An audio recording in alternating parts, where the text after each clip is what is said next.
Hello नमस्कार दोस्तों, मैं हूं गोविंद शर्मा। ए स्टडी में आपका स्वागत है। जैसे कि हमारे सोइल स्टार्ट हो चुकी है, सोइल चल रही है और जैसा उम्मीद थी वैसा रिस्पॉन्स सोइल में नहीं आ रहा है। शायद शुरू में तो सर्वे में ठीक चल रहे थे आप लोग सोइल में, या तो आपको लगता है कि ऐसे तैयारी करना कम कर दिया है कुछ, या धीरे धीरे टाइम बहुत पड़ा है। टाइम कुछ भी नहीं है, 3 मंथ है, तो इसलिए तैयारी कीजिए। और आपका रिस्पॉन्स नहीं आएगा तो देखो, पढ़ने में जो आप 1-2 दिन से देख रहे हो, जो वो मतलब उत्साह रहता है वो नहीं आ रहा है। वो क्यों नहीं आ रहा है? क्योंकि आप लोगों की जो रिस्पॉन्स अच्छा नहीं मिल रहा है। वीडियो अपलोड होने के बाद सिर्फ पहले जो थे, अपलोड होने के बाद 100 से 150 बच्चे तुरंत आते थे। अपलोड होने के बाद 10 मिनट के अंदर ही आप लोग इतनी, अब आजकल आप लोग बहुत कम वीडियो देख रहे हो। या फिर इसका एक रीज़न ये भी है, मैं मान सकता हूँ कि भाई फाइनल ईयर के एग्जाम शुरू हो चुके हैं। डिप्लोमा फाइनल के जो फाइनल के स्टूडेंट थे वो डिप्लोमा पे ध्यान दे रहे हैं। लेकिन अगर वो डिप्लोमा पे ध्यान दे रहे हैं तो उनकी तैयारी उनको भी ये करनी पड़ेगी। आप सोचो कि लास्ट टाइम में जाके आप अगर डिप्लोमा क्लियर करके आप इसको पढ़ लोगे तो लास्ट टाइम में ये कवर चीज़ नहीं होगी। तो इसके लिए आपको सिर्फ 30 मिनट निकालने को ज़्यादा नहीं है। ज़्यादा लेक्चर बड़ा आ ही नहीं रहा, 35 से 45 मिनट का लेक्चर है। आप अगर डिप्लोमा भी 3rd ईयर स्टूडेंट में भी हो तो आप ज़्यादा कुछ मेहनत नहीं करना है। आपको सिर्फ अपने लिए 1 घंटा निकाल दो कि जेई के लिए मुझे 1 घंटा निकालना है कुछ नहीं। 45 मिनट का लेक्चर देखना है, उसको 15 मिनट रिवीजन करना है, बस इतना सही काम कर रहे। तो ये फ्लो बना रहेगा तो आपके कहीं भी दिक्कत नहीं आएगी। आप करना क्या है, ईयरफोन लगा के बस फोन में बैठना है। जितना समझ में आ रहा है कोई बात नहीं, जितना नहीं आ रहा कोई बात नहीं। लेकिन एक चीज़ है कि आपका एक चीज़ पढ़ तो रहे हो। जब भी आप 1 घंटा फ्री रेस्ट देते हो भाई, जब आप मान सकता हूँ मैं भी, आप फाइनल की तैयारी कर रहे होंगे, तो जब भी आप 1 घंटा रेस्ट दे रहे हो तो वहाँ पे आप 1 घंटे वीडियो देख लो, लेक्चर देख लो। क्योंकि आप सोच रहे हो कि मैं डिप्लोमा एग्जाम देके एक साथ सारे सब्जेक्ट की तैयारी कर लूँगा, तो ऐसा पॉसिबल नहीं होगा। आपको अभी से ही थोड़ा थोड़ा करना पड़ेगा साथ में, ठीक है।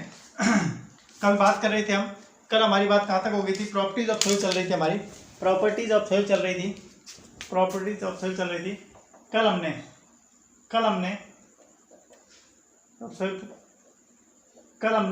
एयर कंटेंट के बारे में पढ़ा था। वो क्या था हमारा? Volume of air upon volume of void. फिर हमने पढ़ा था परसेंटेज ऑफ एयर वॉइड। वो क्या था हमारा? Volume of void upon total volume of air थे जो किसमें थे? टोटल वॉल्यूम में। और हमने एक रिलेशन पढ़ा था, किसमें? एक हमने रिलेशन पढ़ा था VA upon V into VB upon में VB। तो ये मैंने एक रिलेशन निकाला था आपका। तो अपन ने NA बराबर AC इंटू N, ये रिलेशन भी कल अपन पढ़ चुके थे। इसमें अगर आपसे N की वैल्यू, पोरोसिटी की वैल्यू पूछ ले तो क्या हो जाएगी? NA into AC air content. तो परसेंटेज ऑफ वही एयर कंटेंट कब, कौन सी वैल्यू? अगर इसमें एयर कंटेंट का मान 0 है तो मतलब एयर पार्टिकल नहीं है। तो सोइल कैसी थी हमारी? Fully saturated. और अगर यदि एयर कंटेंट की वैल्यू 1 थी तो मैंने कहा सोइल मतलब एयर कंटेंट से फुल है, तो मतलब सोइल कैसी थी हमारी? ड्राई स्टेज में। और हमने क्या पढ़ा था कल? हमने कुछ इंपॉर्टेंट फार्मूले पढ़े थे, जिसमें से कुछ इंपॉर्टेंट कौन से फार्मूले थे हमारे? तो सबसे पहले WG बराबर ऐसे, ये फॉर्मूला तो आपको हमेशा याद रहना चाहिए। ये फॉर्मूला तो सोइल की, जब मैंने बताया था इस चैप्टर की, हर जगह कहीं ना कहीं लगेगा। और क्या पढ़ा था हमने? गामा बराबर G plus AC 1 plus E gamma W। इसी फॉर्मूले से हमने सारे क्वेश्चन बनाए थे। गामा सैचुरेटेड का बनाया था, जिसमें S का वैल्यू क्या हो जाएगी? 1 हो जाएगी। तो G plus E 1 plus E gamma W। फिर मैंने इसी प्रकार गामा ड्राई का बनाया था, गामा D का G। तो S की वैल्यू कितनी हो जाएगी? S की वैल्यू 0 हो जाएगी। तो S की वैल्यू 0 हो जाएगी तो ये पोर्शन पूरा 0 हो जाएगा। G upon 1 plus E gamma W। ये फॉर्मूला मेरा कल बन के आया था। ये सब कल कर चुके थे पोर्शन हम। और E बराबर N अपॉन 1 माइनस N भी हम पढ़ चुके थे। N बराबर E अपॉन 1 प्लस E भी हम पढ़ चुके थे। ये हम E बराबर void ratio upon solid ratio, ये भी पढ़ चुके थे। N बराबर VB अपॉन V, ये भी पढ़ चुके थे हम। ये सारे फॉर्मूले, वाटर कंटेंट बराबर WW अपॉन WS, ये फॉर्मूले आप डेली लिख के देखा करो। ये जितने भी फॉर्मूले आप लिख के देखा करो और कॉपी में चेक किया करो कि आपसे कौन सा फॉर्मूला गलत हो रहा है, कौन सा। ये जब ही याद रहेंगे, नहीं तो इनका याद करने का और कोई तरीका नहीं है। सिर्फ हमेशा डेली आप 5 मिनट निकाल के देखिए मैंने क्या फॉर्मूले याद किए, कितने किए, और एक दूसरे से इंटरकनेक्ट करके देखिए इनको। जब आपको चीज़ें याद चलने लग जाएंगी दिमाग में। और क्या पढ़ा था हमने? डिग्री ऑफ सैचुरेशन का पढ़ा था, volume of water upon volume of void, जो कि किससे रिलेटेड था? एयर कंटेंट से। एयर कंटेंट क्या था? VA upon VB। तो ये सभी फॉर्मूले आपको दिमाग से चाहिए। हो सकता है एग्जाम में, देखो इनसे 2 क्वेश्चन तो आने 100% है। 2 क्वेश्चन तो इनसे आने ही आने 101% है। वो कोई न्यूमेरिकल भी आ सकता है इनसे, और डायरेक्टली फॉर्मूले ही पूछा सकते हैं। हो सके 2 से 4 हो जाए, 2 से 4 हो जाए, 2 से 5 हो जाए, लेकिन 5 से 2 नहीं होंगे कभी भी क्वेश्चन। ध्यान रखना, कम नहीं होंगे क्वेश्चन, 2 से ऊपर ही क्वेश्चन बढ़ेंगे इसके, 2 से ज्यादा ही क्वेश्चन रहेंगे इस चैप्टर से, लेसन वाले से, इसलिए इसको बार बार रिपीट कर रहा हूँ, ठीक है। चलिए अब आगे चलते हैं, अपन बाकी प्रॉपर्टीज के बारे में पढ़ते हैं। आज अपन पढ़ते हैं uniform of coefficient of uniformity, coefficient of uniformity एक नया टॉपिक है आपका।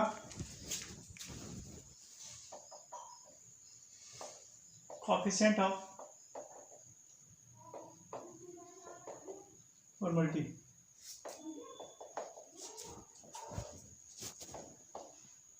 CU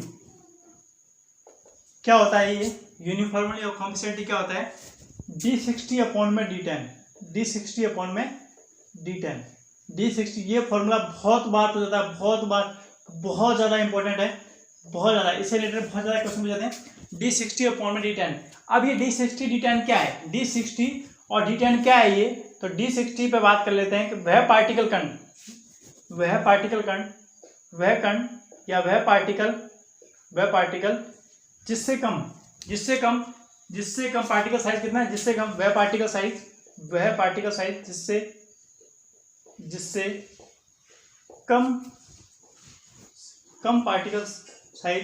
जिससे कम पार्टिकल साइज कितने 60% हो, मतलब वह पार्टिकल साइज, मतलब ये कोई पार्टिकल का साइज है, ये पार्टिकल है, अब 60% बाकी बचे हुए जो पार्टिकल है वो इससे कम है, मतलब 100% पार्टिकल है। मान लीजिए आपके पास 100% कोई सोइल रखी हुई है, उसमें से मैंने कह दिया कि बीच में कोई एक ऐसा पार्टिकल है जिसका साइज कितना है, जिसका साइज कोई साइज है, लेकिन बाकी के जो साइज हैं, बाकी उससे 40% साइज तो क्या है उससे ज़्यादा है, और बाकी 60% साइज जो क्या है उस साइज से कम है, तो उसको क्या बोलेंगे D60 साइज, D60 मतलब इस सोइल में D60 मतलब इस सोइल में इस पार्टिकल साइज जो D60 को फॉलो कर रहा है, तो भाई इससे 60% पार्टिकल जो क्या है इससे छोटे हैं, 60% पार्टिकल जो क्या है इससे छोटे हैं, 60% पार्टिकल।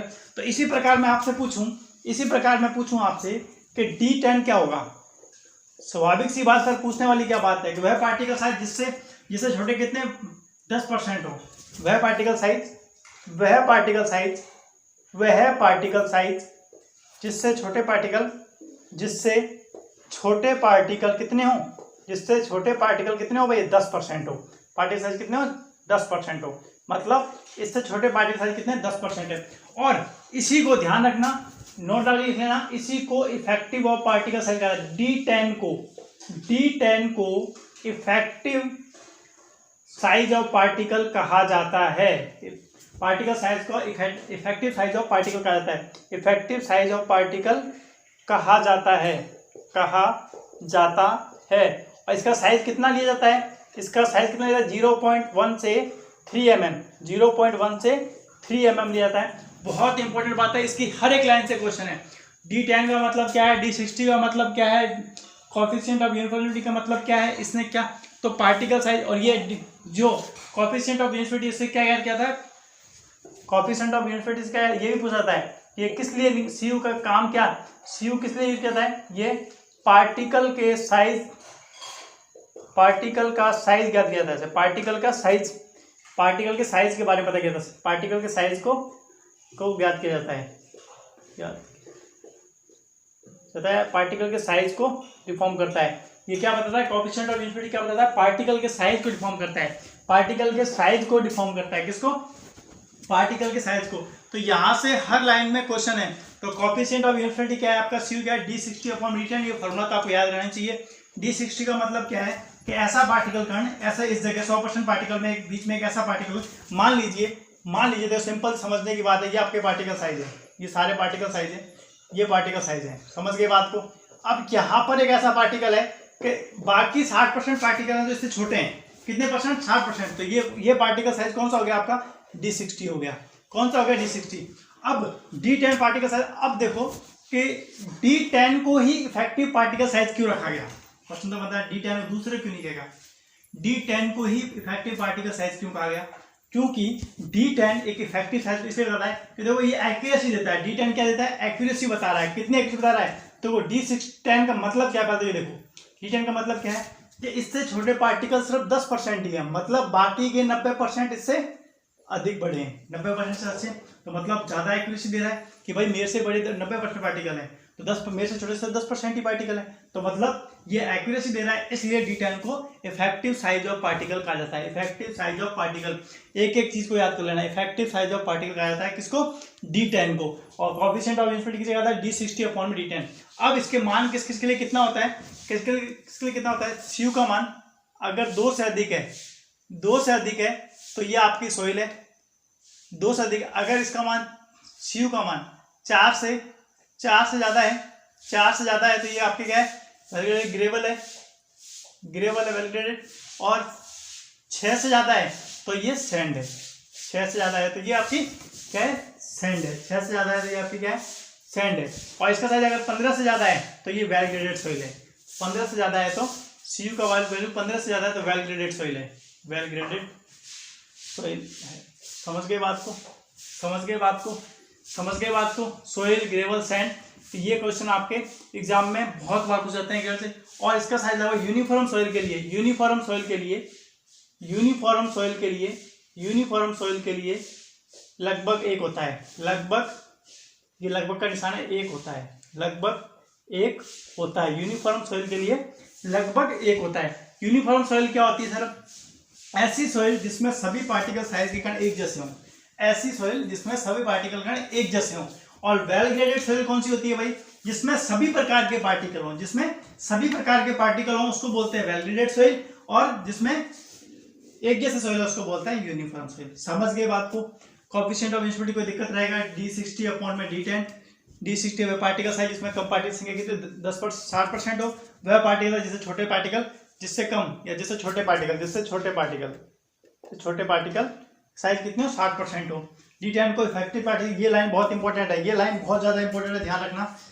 बहुत बार क्वेश्चन आता है इससे, बहुत बार क्वेश्चन आता है इससे। इफेक्टिव पार्टिकल साइज को बताइए तो D60 पूछ लेता है, D10 पूछ लेता है, या उसका साइज पूछ लेता है, 0.1 से 3 mm पूछ लेता है। समझ गए बात को? और पार्टिकल साइज CU, ये बहुत ध्यान रखना है इस चीज का, क्योंकि इसके बाद में जो कोएफिशिएंट ऑफ कर्वेचर करवाने वाला हूं तो उसमें इसमें अंतर हो जाता है कि कोएफिशिएंट ऑफ कर्वेचर क्या काम आता है, कोएफिशिएंट ऑफ यूनिवर्सिटी क्या काम आता है। ये तो ये करता है पार्टिकल साइज को, ये आपके पार्टिकल साइज को बताएगा। और कोएफिशिएंट ऑफ कर्वेचर बताता है वो शेप को बताता है, वो आपको शेप को बताता है। चलो आप इसी के बारे में अपन बात कर लेते हैं। चलिए नेक्स्ट टॉपिक है आपके कोएफिशिएंट ऑफ कर्वेचर, जिसको ग्रेडेशन भी बोलते हैं, जिसको ग्रेडेशन भी बोलते हैं, कोएफिशिएंट ऑफ कर्वेचर। नेक्स्ट है आपका कोएफिशिएंट ऑफ कर्वेचर, जिसको ग्रेडेशन भी बोलते हैं, CC। D30 का स्क्वायर अपॉन में D60 into D10, D60 into D10। अब मुझे D30 बताने की आवश्यकता है क्या भाई? मुझे D30 बताने की आवश्यकता है क्या? समझना मेरी बात को। D30 बताने की आवश्यकता है क्या? मतलब सर बताने की आवश्यकता नहीं है, हम अपने आप समझ गए कि D30 का मतलब यह है, D30 का मतलब यह है कि ऐसा पार्टिकल है जिससे कम साइज के शेप के पार्टिकल होंगे, जो कम साइज के पार्टिकल होंगे वो कितने? 30% है। मतलब इससे कम छोटे पार्टिकल कितने? 30% है। इससे छोटे पार्टिकल कितने? 30%। बाकी सभी इससे बड़े पार्टिकल हैं। D30 का मतलब क्या हो गया? D60 का मतलब बता दिया, इस पार्टिकल से ऐसा पार्टिकल जिससे छोटे पार्टिकल कितने? 30% है। छोटे पार्टिकल 30%, छोटे पार्टिकल की संख्या कितनी हो? 30% हो। संख्या कितनी हो? 30% हो। समझ गए बात? देखो क्या लिख रहे हो वो आपके ऊपर है, आप नोट्स अपने बना रहे हो, चीजों को समझ में आपके आना चाहिए। बस आपके हर चीज समझ में आ गई है तो कहीं भी दिक्कत नहीं है। और कोएफिशिएंट ऑफ कर्वेचर किसको बताता है? ये पार्टिकल के शेप को बताता है। कर्वेशन क्या बताता है? ये पार्टिकल के शेप को बताता है। किसको? यहां से क्वेश्चन बहुत बार आता है कि कोएफिशिएंट ऑफ कर्वेचर से क्या निकाला जाता है? पार्टिकल ऑफ साइज निकाला जाता है क्या? शेप निकाला जाता है, या इनमें से कोई नहीं? तो आप पार्टिकल को याद रखना, कोएफिशिएंट ऑफ यूनिवर्सिटी तो अपन साइज के लिए बात करते हैं और कोएफिशिएंट ऑफ कर्वेचर बात करते हैं शेप के लिए। ठीक है, शेप कैसा है पार्टिकल्स का, शेप कैसा है, तो इसके लिए शेप की बात करते हैं, उसके लिए साइज की बात करते हैं। वेल ग्रेडेड सॉइल के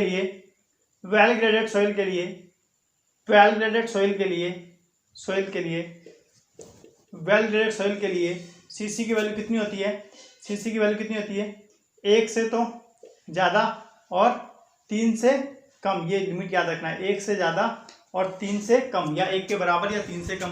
वेल ग्रेडेड सॉइल के लिए सीसी की वैल्यू कितनी है? इस ग्राफ याद रखना है इसको, ये पूछी जाती है, ये चीज़ जो आपसे एग्जाम में पूछी जाती है इंपॉर्टेंट चीज़ें, वही फैक्टर मैं आपको बताया जा रहा हूँ एमसीक्यू पर्पज से। ज़्यादा लंबा खींचने का प्रयास भी नहीं करेंगे, ज़्यादा डीपली जाने की अपने को आवश्यकता भी नहीं पड़ेगी। जो फैक्ट आपसे पूछे हुए हैं वही चीज़ों पे चर्चा कर रहा हूँ और उन्हीं चीज़ों को बता रहा हूँ, और आराम से आपको समझ में भी आ रहा होगा। ऐसी बात नहीं है कि समझ नहीं आ रहा होगा, सब चीज़ों को आप समझ पा रहे हो। जो चीज़ आराम से बता रहा हूँ कि कोएफिशिएंट ऑफ यूनिवर्सिटी क्या काम आ रहा था वो आपको समझ में आ गया। वो साइज से संबंधित है और ये शेप से संबंधित है। वहाँ पे फॉर्मूला क्या था? d60/d10, यहाँ पे क्या है? d30² इन दोनों से रिलेटेड क्वेश्चन भी पूछेगा, इन दोनों से रिलेटेड भी पूछेगा। d60/d10, d60/d10, तो क्या पूछेगा आपको वैल्यू दे देगा d60 की, या तो बोलेगा कि d30²। अब आपसे क्या पूछेगा? d30/d10 का रेशियो बताओ। ये क्वेश्चन बहुत बार पूछा जाता है, d30/d10 का रेशियो। तो यहाँ से अपन क्या पूछेगा? देखो ये यहाँ पे पा लिया इसको।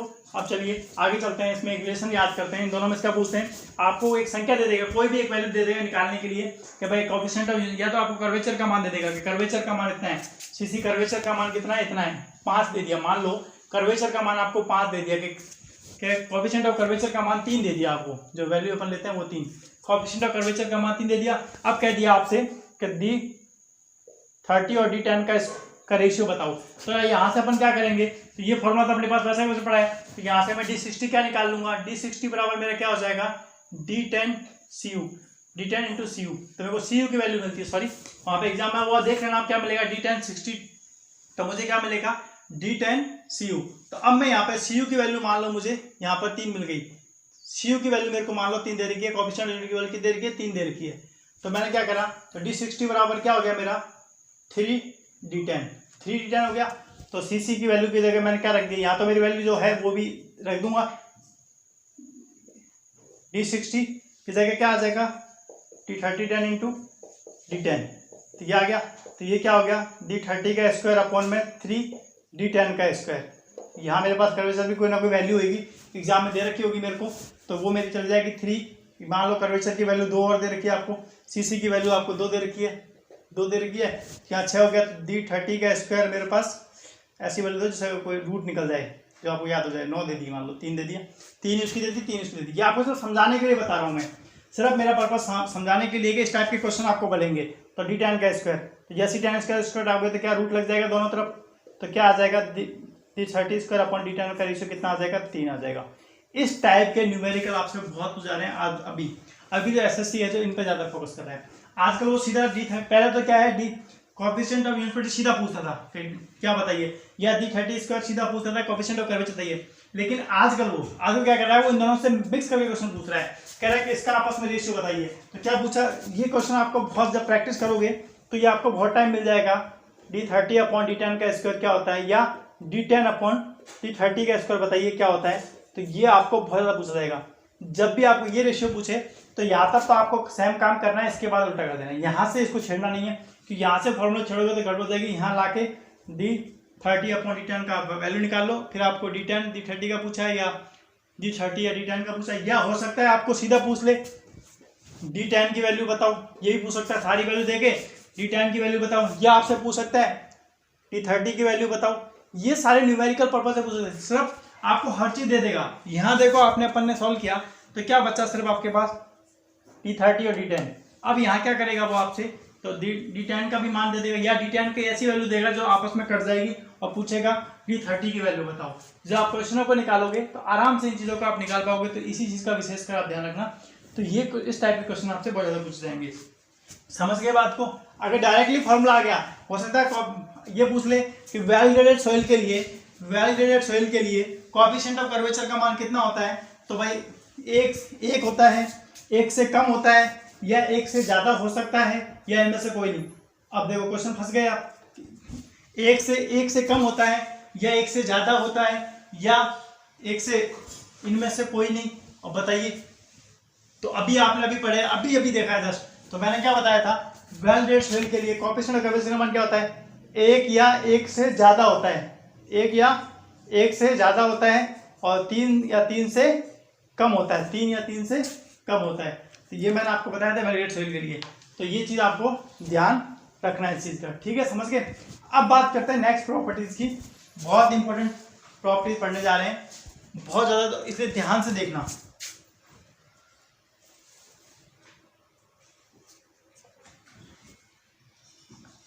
सोइल की इंपॉर्टेंट प्रॉपर्टीज के बारे में पढ़ेंगे। अब ये चार्ट आपको, इससे क्वेश्चन आने ही आने हैं, बस इसको आज समझ लो, इसको आज अच्छी तरह समझ लो, बाकी बात इसको भले कल कर लेंगे अपन। समझ जाओगे आज तो कहीं भी दिक्कत नहीं आएगी।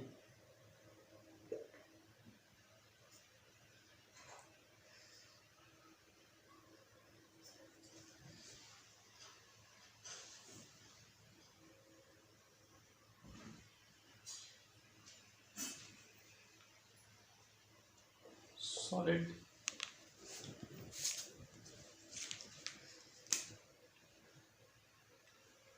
इसके बाद देखेंगे semi solid, semi solid, semi solid, plastic stage,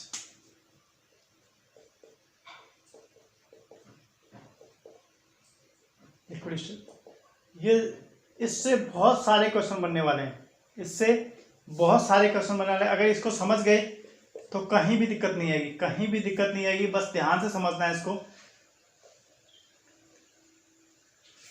इसको ध्यान समझना है। ये चार्ट वाटर कंटेंट और वॉल्यूम के बीच में है, तो ये कंडीशन बता रखी है मैंने। मान लीजिए, समझना मेरी बात को, ये मेरा एक सॉइल सैंपल है, सॉलिड पोर्शन है ये मेरा एक सॉइल सैंपल है, ये मेरा एक सॉइल सैंपल है, सॉलिड है, ठीक है।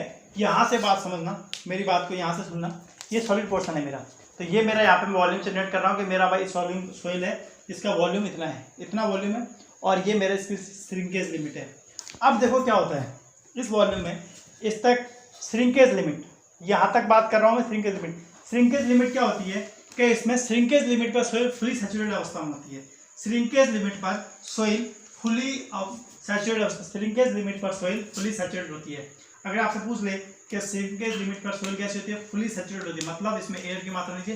तो ये जो सोइल कंटेंट है, तो कहने का मतलब सर मेरा आपका ये है कि आप जो समझो इस लाइन पर मेरी सोइल फुली सैचुरेटेड अवस्था में, फुली सैचुरेटेड अवस्था में, और मेरा सॉलिड पार्ट है, ठीक है। अब मैं क्या करता हूँ, इसमें मैं धीरे धीरे और पानी लाता हूँ, वाटर कंटेंट की वैल्यू बढ़ाई, तो वाटर कंटेंट की वैल्यू बढ़ाई तो सोइल भी धीरे धीरे क्या लूज होने लग जाएगी, पानी में धीरे धीरे गैप आने लग जाएगा, पानी जाने लग जाएगा, तो धीरे धीरे क्या हो जाएगी मेरी सॉलिड से सेमी सॉलिड में जाएगी। याद करना नहीं है इसको, बिल्कुल बेसिक भाषा में समझ रहे हैं, कोई इंजीनियरिंग भाषा नहीं है, बस आप ध्यान समझते जाओ। बिल्कुल भी वो लैंग्वेज वो नहीं है इंजीनियरिंग वाली जो आपको समझ में है। सॉलिड से अपन इसलिए आम भाषा में समझ रहे हैं, पानी मिलाते गए तो क्या हुआ, तो सॉलिड से क्या सेमी सॉलिड हो जाएगी। तो इस कंडीशन में आगे मेरे पास क्या हो जाएगी, इस स्टेज में क्या रहेगी, सेमी सॉलिड। एक ऐसा समय आएगा जब मेरी सोइल क्या हो जाएगी, प्लास्टिक लिमिट पर आ जाएगी। सोइल क्या आ जाएगी मेरी, प्लास्टिक लिमिट पर आ जाएगी। सोइल कैसे आ जाएगी मेरी, किस पे आ जाएगी, प्लास्टिक लिमिट पे। किस पे आ जाएगी, प्लास्टिक लिमिट पे। अब प्लास्टिक लिमिट क्या होती है, इस पर डिटेल से चर्चा करेंगे, अभी डिटेल से चर्चा करेंगे। ये आपने, लेकिन आपने सोइल के अंदर आपने पढ़ा होगा कि किसी भी सोइल सैंपल में जितना पानी रहता है उसको बेला जाता है, तो 3 mm या 3 mm के धागे में उसको बेला जा सके, उसको उस सोइल को प्लास्टिक लिमिट, मतलब सोइल में पानी की इतनी मात्रा जिस पर सोइल को 3 mm के धागे तक बेला जा सके। उसके बाद अगर पूछ जाता है बस उससे कम या उससे बेला जा सके, उसी को बोलते हैं सोइल की प्लास्टिक लिमिट। ये आपने अपनी क्लासों में डिप्लोमा में या बीटेक में पढ़ा होगा, नहीं पढ़ा तो अपन इसके बारे में चर्चा डिटेल से करेंगे। फिर अपन ने और पानी मिलाया तो प्लास्टिक लिमिट से स्टेज गई प्लास्टिक स्टेज पर। फिर अपन ने और पानी मिलाया तो फिर ये कहाँ की लिक्विड लिमिट, मतलब बहने लग गई, पानी के साथ बहने लग गई। और फिर अपना लिक्विड स्टेज तो पानी के साथ बहने लगी। तो ये ग्राफ है, इसको आपको याद रखना पड़ेगा। इससे इतने क्वेश्चन आने, आपको एक क्वेश्चन इस ग्राफ से मिलने वाला है। में क्या क्वेश्चन आएगा, देखो पहला क्वेश्चन, अब देखो क्वेश्चन गिनते जाना। श्रिंकेज लिमिट पर सोइल कैसी अवस्था में होती है, ऑप्शन में सैचुरेटेड स्टेज, सुनते जाना ध्यान से, saturated stage, fully saturated stage है। अगर श्रिंकेज लिमिट के बाद मैं सोइल सैंपल से पानी की मात्रा को कम करूं तो उसके वॉल्यूम में कोई परिवर्तन आएगा क्या, तो कोई भी परिवर्तन, क्योंकि देखो सॉलिड स्टेज में, यहाँ तो सॉलिड स्टेज में आप जो एक सॉलिड पार्ट रखा हुआ है, एक सॉलिड पार्ट रखा है, उसमें आप पानी मिलाओगे तब तो ठीक है, लेकिन आप उसमें से पानी कम करोगे तो उसमें क्या फर्क पड़ना है, कुछ फर्क नहीं पड़ना, उसके वॉल्यूम में क्या क्योंकि श्रिंकेज लिमिट पर सोइल फुली सैचुरेटेड अवस्था में होती है, ना कि वो सबमर्ज उसमें पानी ज्यादा है। तो उस अवस्था में अगर श्रिंकेज लिमिट के बाद आप सोइल में कितने भी पानी की मात्रा को कम करो, उसके वॉल्यूम में कोई भी चेंज नहीं होता है, उसके वॉल्यूम में कोई भी परिवर्तन नहीं होता है। ये सब एक एक वर्ड मेरे क्वेश्चन आए हुए एग्जाम में। तो श्रिंकेज लिमिट से बाद पहले अगर सोइल में से पानी की मात्रा को कितना भी कम किया जाए तो उसके वॉल्यूम में कोई भी चेंज नहीं आता है, कोई भी वॉल्यूम में वॉल्यूम कांस्टेंट रहता है, वॉल्यूम उसका कांस्टेंट रहता है। समझ लो ध्यान से, ठीक है। अब देखो, अब जैसे मैं बात करूं कि श्रिंकेज लिमिट और plastic limit, shrinkage limit, plastic limit और लिक्विड लिमिट, श्रिंकेज लिमिट और प्लास्टिक लिमिट के बीच की जो अवस्था होती है सोइल की कैसी होती है? श्रिंकेज लिमिट और प्लास्टिक लिमिट के बीच की सोइल अवस्था कैसी होती है? Semi solid. कैसी होती है? Semi solid. कैसी होती है? Semi solid. आपको सिर्फ shrinkage limit, plastic limit, liquid limit याद रखना है। उसके बाद ये कैसे बढ़ेगा? सॉलिड से थोड़ा पानी। अब याद करने का तरीका कैसा रहेगा? सॉलिड पत्थर है, कोई भी रेत सूखिएगा, उसमें पानी मिलाओगे तो थोड़ी सी वो सेमी सॉलिड रहेगी, फिर और पानी मिलाओगे थोड़ी प्लास्टिक स्टेज रहेगी, और पानी मिलाओगे तो बहने लग जाएगी, लिक्विड स्टेज रहेगी। तो श्रिंकेज लिमिट और प्लास्टिक लिमिट के बीच में सॉइल कैसी कंडीशन में है? सेमी सॉलिड में। कैसी है भाई? सेमी सॉलिड में। अब मैं बात करूं कि प्लास्टिक लिमिट और लिक्विड लिमिट के बीच में सॉइल कैसी है? प्लास्टिक लिमिट और लिक्विड लिमिट के बीच में सॉइल कैसी है? तो प्लास्टिक स्टेज में। कौन सी है? प्लास्टिक स्टेज में। और मैं बात करूं लिक्विड लिमिट के बाद, लिक्विड लिमिट के बाद सॉइल की कौन सी कंडीशन आ जाती है? तो लिक्विड स्टेज। अब देखो क्वेश्चन यहाँ से सुनो, कितने क्वेश्चन होंगे? कम से कम 8-9 क्वेश्चन होंगे। अब देखो क्वेश्चन, लिक्विड स्टेज और प्लास्टिक स्टेज के बीच में सॉइल की कौन सी कंडीशन रहती है? लिक्विड स्टेज और प्लास्टिक स्टेज के बीच में कौन सी सॉइल कंडीशन रहती है? Liquid limit. अब मैं बात करूं प्लास्टिक स्टेज और सेमी सॉलिड के बीच में सॉइल की कैसी स्टेज रहती है? Plastic limit. अब मैं बात करूं सेमी सॉलिड से पहले सॉइल की कैसी लिमिट रहती है? Shrinkage limit. Shrinkage limit. इसी चार्ट से कम मैंने 12 से 13 क्वेश्चन आपको बता दिए, 12 से 15 क्वेश्चन। और ऐसा नहीं है कि ये क्वेश्चन आपने मन से बनाए, हर एक क्वेश्चन इंडिया के किसी ना किसी एग्जाम जेईई में आया हुआ है। आप जब प्रैक्टिस करोगे तो आपको जितने भी अभी मैंने एक एक क्वेश्चन बोले हैं वो सारे क्वेश्चन आपको उस बुक में मिल जाएंगे प्रैक्टिस करने के लिए। तो हर सीधे क्वेश्चन आया, बस ये चार्ट से लगभग आप, इसलिए कह रहा हूँ सोइल के जो पहले दूसरे चैप्टर में मैं अभी करा रहा हूँ प्रॉपर्टीज ऑफ सोइल, और जो मैंने इंट्रोडक्शन कराया है उससे ही लगभग आपको हो सकता है 3-4 क्वेश्चन मिल जाए सोइल में। आगे वाले पोर्शन से ही चैप्टर में क्वेश्चन आपको मिल जाते हैं, आगे वाले चैप्टर से ही क्वेश्चन मिल जाते हैं, इसलिए इसको ध्यान समझ लेना। फिर कह रहा हूँ वॉल्यूम और वाटर कंटेंट की विचार बनाता है। ये क्या है? सॉलिड पार्ट है। इसके बाद अपने ये श्रिंकेज लिमिट है, ये प्लास्टिक लिमिट है, ये लिक्विड लिमिट है। तो बाउंड्री बीच, अब इसके बीच में ये वाटर कंटेंट में लिख रहा हूँ सीधा, तो बाउंड्री बिटवीन किसके बीच में? Semi solid. किसके बीच में? सेमी सॉलिड और श्रिंकेज लिमिट प्लास्टिक लिमिट के बीच में कैसे होगी? पहले यह लिख लेते हैं, श्रिंकेज लिमिट व प्लास्टिक लिमिट के बीच, में सेमी सॉलिड के बीच में, सेमी सॉलिड व प्लास्टिक स्टेज के बीच में, प्लास्टिक स्टेज के बीच में, प्लास्टिक स्टेज के बीच में कैसी रहेगी भाई बाउंड्री? सेमी सॉलिड और प्लास्टिक बीच के बीच में बिटवीन क्या रहेगी? सॉलिड, सेमी सॉलिड प्लास्टिक देखी जाए सर आप लोगों को प्लास्टिक लिमिट, बिल्कुल प्लास्टिक लिमिट, बात आ गई समझ में, ठीक है। बाउंड्री बिटवीन किसके बीच में भाई? प्लास्टिक स्टेज व लिक्विड स्टेज के बीच में, लिक्विड स्टेज के बीच में क्या है भाई? बता दो sir. Liquid limit. Boundary between solid व सेमी सॉलिड के बीच में, सॉलिड व सेमी सॉलिड के बीच में, स्टेज के बीच में, स्टेज में कैसे रहेगी? Shrinkage limit. अब ये आपको याद खुद ही करना है। अब देखो इसको या तो मैं 15-20 लाइनें खाली लिखा दूँ, या तो तरीका ऐसा हो कि मैं जितने क्वेश्चन बने हुए हैं सब पे लिखवा दूँ और फिर आप इनको रटने लग जाओ। यह एक बेस्ट तरीका ये है कि आप सिर्फ इतने से पोर्शन को याद करो। क्वेश्चन आए, ये ऐसा पोर्शन है कि इसको बनाने में भी कोई टाइम नहीं लगना, फटाफट से गए एग्जाम में, बस अपना सिस्टम याद है अपने को, फटाफट याद है अपने को, कलाकारी करनी नहीं है। Shrinkage limit, plastic limit, liquid limit, solid, semi solid, plastic stage, liquid stage. अब बस अब अपने क्वेश्चन को देखते जाओ, किसके बीच में क्या पूछ रहा है, किसके बीच में।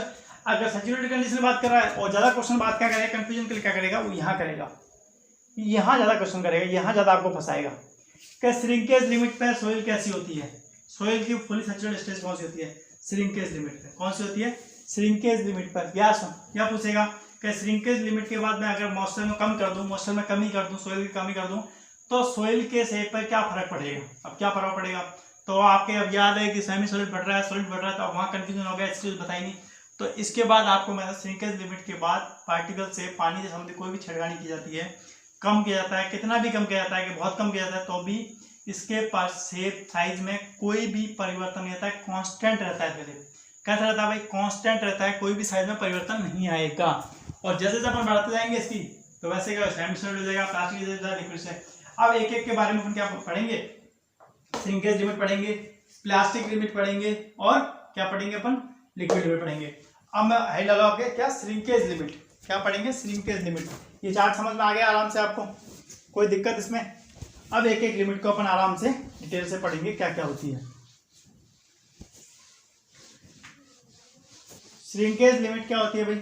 श्रिंकेज लिमिट होती है आपके क्या? श्रिंकेज लिमिट क्या होती है आपके? श्रिंकेज लिमिट क्या होती है भाई? इसमें सोइल के कितने श्रिंकेज लिमिट पर, पहली लाइन श्रिंकेज लिमिट पर सोइल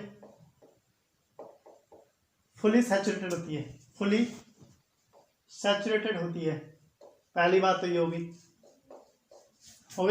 और श्रिंकेज लिमिट से पहले, श्रिंकेज लिमिट के बाद, सोइल कंटेंट में से, सोइल पार्टिकल में से मॉइस्चर कंटेंट लिख लेना। मॉइस्चर कंटेंट अपने आप लिख लेना। अगर समझ में नहीं आ रहा हो तो रनिंग में है, ये रनिंग में आपको समझ में आता है अपने हिसाब से लिख लिया करो। रनिंग में अगर आपको पार्टिकल समझ में ना आए करे, लेकिन बोल दो श्रिंकेज लिमिट पर अगर आपको पार्टिकल लैंग्वेज समझ में नहीं आती है रनिंग में, क्योंकि अगर मैं एकदम आराम से लिखाऊंगा तो आपका लेक्चर बहुत देर चला जाएगा। मॉइस्चर कंटेंट क्या, या वाटर कंटेंट की वैल्यू कम करने पर, वाटर कंटेंट की वैल्यू कम करने पर भी, वाटर कंटेंट की वैल्यू कम करने पर भी सोइल वॉल्यूम अनचेंज रहता है। क्या रहता है भाई? अनचेंज रहता है या कांस्टेंट रहता है? कांस्टेंट रहता है। समझ गए बात को? तो इसका लेबोरेटरी में फॉर्मूला है निकालने का, gamma W upon gamma D minus 1 upon G. ये इसका श्रिंकेज लिमिट निकालने का फॉर्मूला है। कहाँ? लेबोरेटरी में निकालने का फॉर्मूला, श्रिंकेज लिमिट का फॉर्मूला निकालने, गामा डब्ल्यू अपॉन में gamma D minus 1 upon G. ये फॉर्मूला भी कई बार पूछ लिया जाता है। इस पर न्यूमेरिकल पूछ लिया जाता है। इस पर न्यूमेरिकल गामा डब्ल्यू की वैल्यू, गामा डी की वैल्यू देके, जी की वैल्यू देके बोल देता है श्रिंकेज लिमिट का मान निकालो, श्रिंकेज लिमिट का मान निकालो। इसलिए ये फॉर्मूला भी याद होना चाहिए आपको। ठीक है, आज के लिए इतना ही। बाकी कल पढ़ेंगे लिक्विड लिमिट, प्लास्टिक लिमिट के बारे में जानेंगे। और प्लीज़ दोस्तों सहयोग कीजिए और साथ में कॉर्पोरेट कीजिए। अभी जो रिस्पॉन्स आ रहा है बहुत ही लो आ रहा है, बहुत ही मतलब इससे इम्प्रूवमेंट नहीं मिल रहा, मतलब अंदर से जो समझते हैं पढ़ाने वाला वो भी नहीं आ रहा है जो आना चाहिए। ठीक है, तो प्लीज़ शेयर कीजिए वीडियो जितना हो सके, और वीडियो अच्छी लगी हो तो लाइक कमेंट शेयर जरूर करें। Thank you so much.